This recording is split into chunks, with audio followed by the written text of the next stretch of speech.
RBI പുതിയ സ്വർണം വെള്ളി പണയ നിയമങ്ങൾ. പലിശ അടച്ച് പുതുക്കാൻ ഇനി പറ്റില്ലേ? RBI gold loan new rules Malayalam.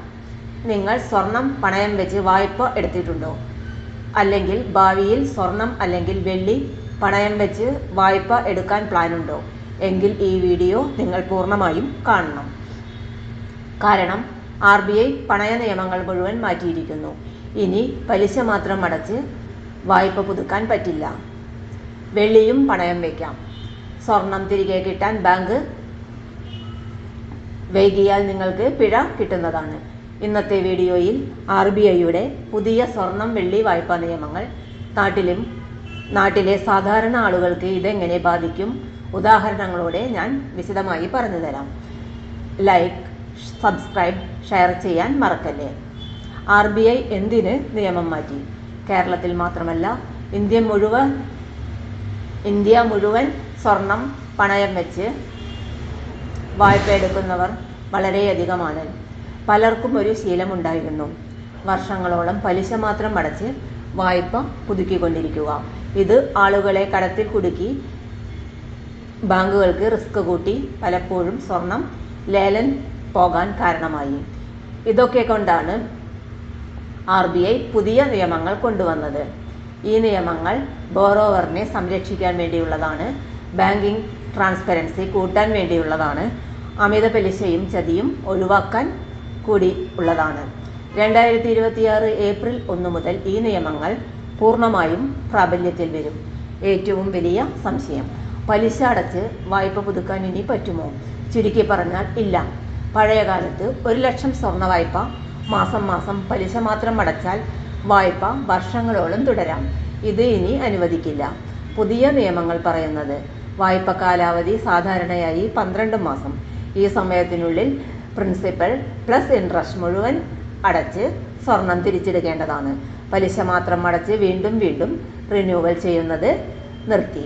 ഉദാഹരണം, നിങ്ങൾ 1 ലക്ഷം രൂപ സ്വർണ്ണ വായ്പ എടുത്തു. പലിശ 15%. പഴയ രീതിയിൽ മാസം 1250 രൂപ അടച്ച് വർഷങ്ങളോളം വായ്പ നീട്ടാം. പുതിയ നിയമത്തിൽ 1,15,000 രൂപ പ്രിൻസിപ്പൽ പ്ലസ് ഇൻട്രസ്റ്റ് 12 മാസത്തിനുള്ളിൽ അടച്ചേ മതിയാവൂ. അടച്ചില്ലെങ്കിൽ ഡീഫോൾട്ട് ഓപ്ഷൻ നടപടികൾ ഉണ്ടാകും. LTV മാറ്റം. LTV എന്നാൽ ലോൺ ടു വാല്യൂ. സ്വർണത്തിന് എത്ര രൂപ വായ്പ കിട്ടും? RBI ഇപ്പോൾ ടയർ സിസ്റ്റം കൊണ്ടുവന്നു. 2.5 ലക്ഷം വരെ 85%, 2.5 മുതൽ 5 ലക്ഷം വരെ 80%, 5 ലക്ഷത്തിന് മുകളിൽ 75%.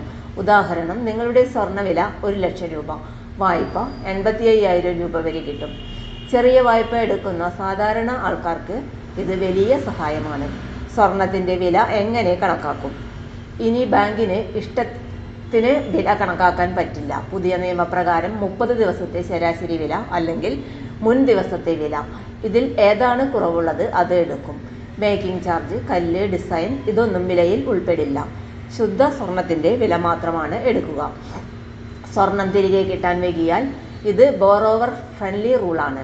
നിങ്ങൾ വായ്പ മുഴുവൻ അടച്ചു, റെസിപ്റ്റ് എടുത്തു. ബാങ്ക് ചെയ്യേണ്ടത് സെയിം ഡേ അല്ലെങ്കിൽ 7 വർക്കിംഗ് ഡേയ്സിനുള്ളിൽ സ്വർണം തിരികെ നൽകണം. വൈകിയാൽ 5,000 രൂപ പിഴ, ഓരോ ദിവസത്തിനും പിഴ ഈടാക്കുന്നതാണ്. ഇത് ആദ്യമായാണ് RBI വ്യക്തമായി പറഞ്ഞിരിക്കുന്നത്. വായ്പ അടച്ചില്ലെങ്കിൽ ഓപ്ഷൻ റൂൾസ്. വായ്പ ഡീഫോൾട്ട് ആണെങ്കിൽ പോലും ബാങ്കിന് തോന്നിയ പോലെ സ്വർണം ലേലത്തിൽ വയ്ക്കാൻ പറ്റില്ല. പുതിയ നിയമപ്രകാരം മുൻകൂട്ടി നോട്ടീസ് നൽകണം. റിസർവ് പ്രൈസ് മാർക്കറ്റ് വാല്യൂവിൻ്റെ 90%. ലേലത്തിൽ അധിക തുക കിട്ടിയാൽ ബോറോവറിന് തിരികെ നൽകണം.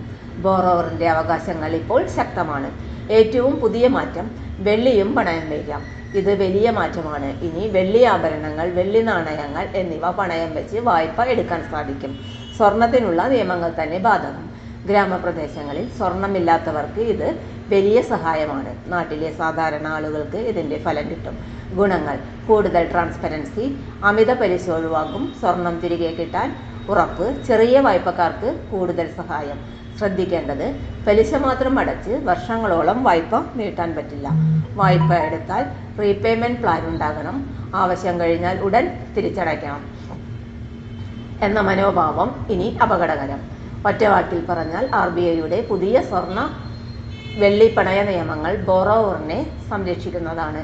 പക്ഷേ ഡിസിപ്ലിൻ ഇല്ലെങ്കിൽ പ്രശ്നം ഉണ്ടാകും. നിങ്ങൾക്കും വീട്ടുകാർക്കും സ്വർണ്ണപ്പണയമുണ്ടെങ്കിൽ ഈ വീഡിയോ ഷെയർ ചെയ്യുക. അത് അവരെ രക്ഷിക്കുന്നതാണ്. ലൈക്ക്, സബ്സ്ക്രൈബ്, കമൻറ്റ് ചെയ്യൂ. നിങ്ങൾക്ക് സംശയമുണ്ടെങ്കിൽ ഞാൻ റിപ്ലൈ നൽകാം. ഇനിയും ഇത്തരത്തിലുള്ള ബാങ്കിംഗ് നിയമ PSC ഫിനാൻസ് അപ്ഡേറ്റ്സ് വേണമെങ്കിൽ ചാനലിൽ തന്നെ തുടരൂ. എല്ലാവർക്കും നന്ദി.